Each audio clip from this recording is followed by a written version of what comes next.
दोस्तों सुज़लोन एनर्जी की बात करें तो स्टॉक फिर से 50 को क्रॉस कर चुका है। यानी जो इसकी पुरानी हाई थी, आप देखें तो महीने 2 महीने पहले जो उसने बनाई थी 50 की, उस लेवल को इसने टच कर लिया है। वैसे आप देख सकते हो कि 4 तारीख को जब इलेक्शन का रिजल्ट डिक्लेयर हो उसके पहले इसने एक 52 वीक का फ्रेश हाई बना दिया था। उस लेवल से स्टॉक थोड़ा सा नीचे ज़रूर है, लेकिन बिल्कुल स्टॉक काफ़ी तेज़ी से दौड़ने को तैयार हो चुका है। और इसके पीछे वजह है सबसे बड़ी गुड न्यूज़, एक के बाद एक मिलने वाले ऑर्डर।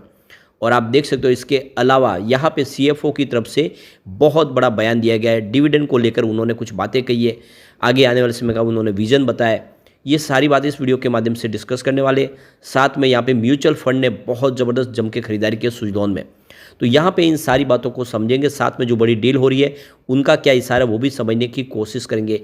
क्या ये सही मौका है सुज़लोन में खरीदारी का? लेकिन फ्रेंड उससे पहले अगर आप पहली बार हमारे चैनल पे आए तो चैनल को सब्सक्राइब कर दीजिए, एक बेल आइकॉन दबा दीजिए ताकि जब भी नया वीडियो बने पहला नोटिफिकेशन आपको मिले। वीडियो पसंद आए तो लाइक से जरूर कीजिए। चलो फ्रेंड्स वीडियो स्टार्ट करते हैं। मैं हूँ आपका दोस्त एस बी दवे और हमारे अपने चैनल ऑनलाइन कमाई में आपका बहुत बहुत स्वागत है। तो सबसे पहले सुज़लोन एनर्जी के कारोबार की बात कर ले। स्टॉक की शुरुआत ही देख सकते हो पॉजिटिव हुई 48.51 पर। क्लोजिंग थी कल की 48.26 के आसपास। इंट्राडे में 48.40 का लो बना। इसका मतलब पूरे दिन में गिरावट बिल्कुल नहीं हुई, लेकिन स्टॉक निचले लेवल तक गया था और वहां से शानदार खरीदारी लौट के आई और इसने 50.50 यानी 5% का अपर सर्किट लगाए।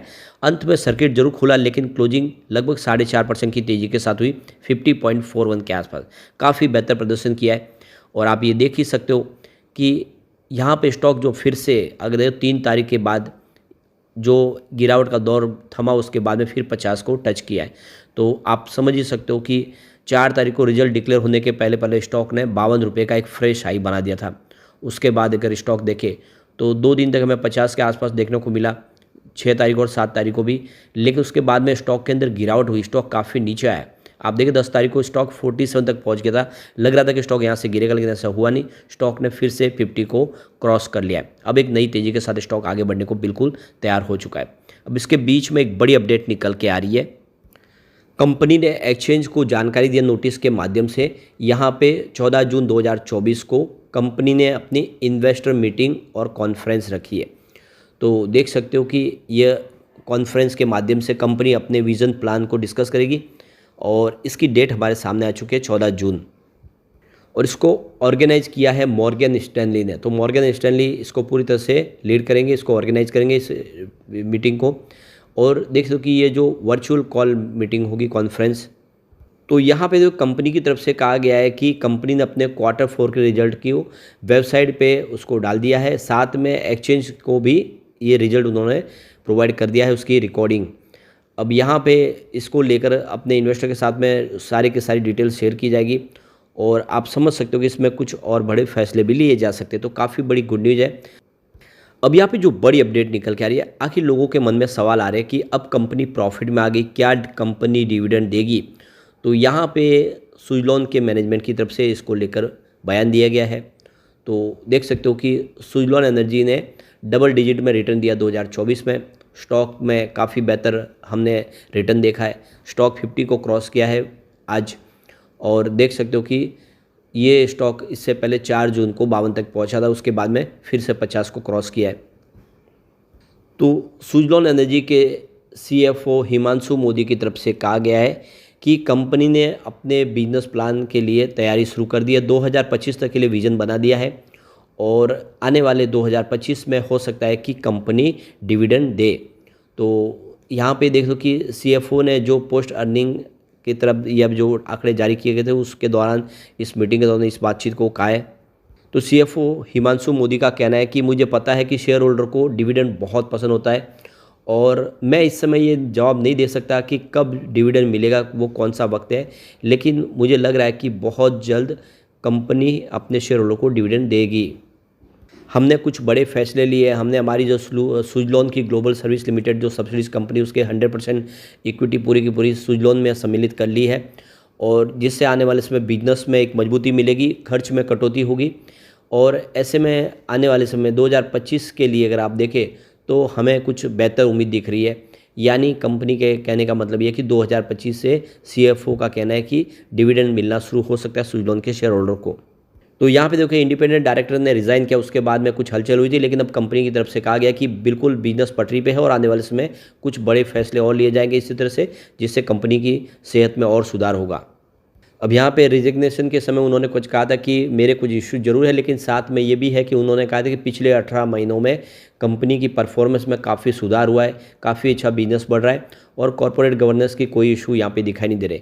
तो कुल मिला के इस बड़े जो रिजेक्शन का मामला बना उसके बाद में भी जितने भी कवर करने वाले जो ब्रोकेज हाउस हैं उन सब ने इस खबर के बाद भी कहा कि जो हमारे टारगेट है वो बने रहेंगे। तो यहाँ पे कंपनी की तरफ से बयान दिया है कि जो डीसी डीलर ने कंपनी में अपना जो वक्त बिताया, जो पिछले कई सालों से उन्होंने जो सेवाएं दी, उसको लेकर हम उनका बहुत ज़्यादा धन्यवाद करते हैं और उन्होंने अपना एक्सपीरियंस यहाँ पे शेयर किया है। उनको बहुत ज़्यादा एक अनुभूति हुई और उन्होंने सेटिस्फेक्शन जताया हमारे ऑपरेशनल और फाइनेंशियल परफॉर्मेंस के आधार पर पिछले 18 महीनों से, जिसके लिए हमें काफ़ी खुशी है। उन्होंने जो सजेशन दिया है उसको भी हमने गौर किया। आगे आने वाले समय में हम और पारदर्शी तरीके से काम को आगे बढ़ाएंगे। तो कुल मिला के देख सकते हो कि मैनेजमेंट पूरी कोशिश कर रहा है कि कंपनी को ऊंचाइयों पे लेके जाए और आप देख सकते हो कि अब इशारा कर दिया गया है कि आने वाले समय डिविडेंड भी कंपनी देगी। कंपनी कर्ज मुक्त भी हो चुकी है, साथ में प्रॉफिट में भी आ चुकी है, तो बिल्कुल डिविडेंड आने वाले समय मिलता हुआ दिखाई दे सकता है और ये बहुत बड़ी गुड न्यूज़ है। इसीलिए अगर आप देखें तो जो ब्रोकेज हाउस है वो लगातार यहाँ पे बाई की रिकमेंडेशन कर रहे हैं। नोमा इंस्टीट्यूशनल की तरफ से 53 के टारगेट के साथ इसमें खरीदारी की सलाह है। वैसे 50 तक स्टॉक ऑलरेडी पहुँच चुका है। इसके अलावा देखें तो जेएम फाइनेंशियल की तरफ से भी इसमें 54 का टारगेट दिया गया है। उन्होंने अपनी रेटिंग को यहाँ पे बरकरार रखा है। एक जो बड़ी अपडेट और निकल के आ रही है, देख सकते हो कि यहाँ पे मई महीने के दौरान देखें तो म्यूचुअल फंड ने जम के खरीदारी की है मिड कैप स्टॉक के अंदर और आप देखें तो उसमें जो म्यूचुअल फंड की खरीदारी उसमें Suzlon energy, NHPC limited, PB fintech में जम के खरीदारी की है। तो यहाँ पे SB mutual funds, Axis mutual fund, Nippon India mutual fund, Aditya Birla sun life mutual funds, Mirae asset mutual fund ने मिड कैप में काफ़ी अच्छी खरीदारी की है। आईसीसी प्रूडेंशियल और एचडीएफसी म्यूचुअल फंड ने भी कुछ स्टॉक में अपनी पोजीशन को बढ़ाया है। तो यहाँ पे देखिए एसबीआई म्यूचुअल फंड की तरफ से देख सकते हो Honeywell automation, LNT technology service, Jindal stainless, Axis mutual fund की तरफ से जो शेयर खरीदेगा उसमें Petronet LNG, Suzlon energy, Zydus life science, Quant की तरफ से देख सकते हो म्यूचुअल फंड जो खरीदा गया उसमें जाइडस लाइफ साइंस और इसके अलावा एनएचपीसी में खरीदारी की। तो इस तरह से ये काफ़ी अच्छी खरीदारी म्यूचुअल फंड की तरफ से हुई है। इसके अलावा भी बहुत सारे म्यूचुअल फंड ने अलग अलग शेयरों में निवेश किया है। तो मई महीने में म्यूचुअल फंड ने करीब 47,700 करोड़ के शेयर खरीदे, जबकि दूसरी तरफ एफआई की तरफ से 30,400 करोड़ के शेयर उन्होंने बेचे हैं। तो नोमा की तरफ से ये जो रिपोर्ट जारी की गई इसमें सारी खुलासा किया गया है।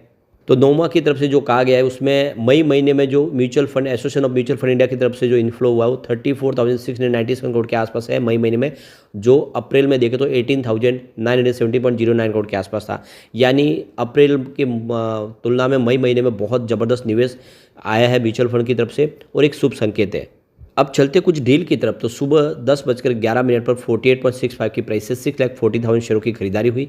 फिर 12:14 पर 49.97 की प्राइस से 8,33,000 शेयरों की खरीदारी और हुई। फिर 12:25 पर 49.89 की प्राइस से 12,38,000 शेयरों की बिकवाली हुई। फिर 12:26 पर 50 की प्राइस से 26,74,000 शेयरों की बम्पर प्रॉफिट बुकिंग हुई। फिर 12:29 पर 50.25 की प्राइस से यहाँ पे 6 लाख शेयरों की एक खरीदारी हुई। उसके बाद 12:52 पर 50.20 की प्राइस से यहाँ पे देख सकते हो कि 9,71,000 शेयरों की एक प्रॉफिट बुकिंग और हुई। तो फिर 12:53 पर 50.33 की प्राइस से यहाँ पे 11,13,000 शेयरों की शानदार खरीदारी हुई। फिर 3:24 पर 50.40 की प्राइस से 6,40,000 शेयरों की एक बड़ी खरीदारी और हुई। तो फिर 3:30 पर बाजार क्लोज होने के समय बिल्कुल 50.41 की प्राइस से 10,97,000 शेयरों की एक शानदार खरीदारी और हुई। तो क्लियरली देख सकते हो कि कुछ बड़े फंड हाउस ने प्रॉफिट बुकिंग की है, इस वजह से सर्किट जरूर खुला, लेकिन काफ़ी अच्छी जम के खरीदारी हो रही है।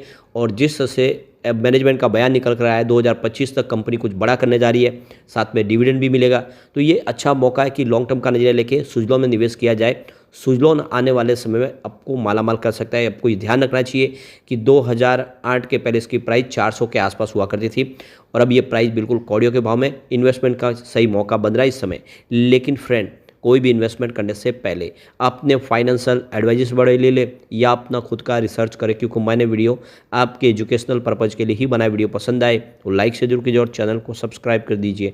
Thank you friends.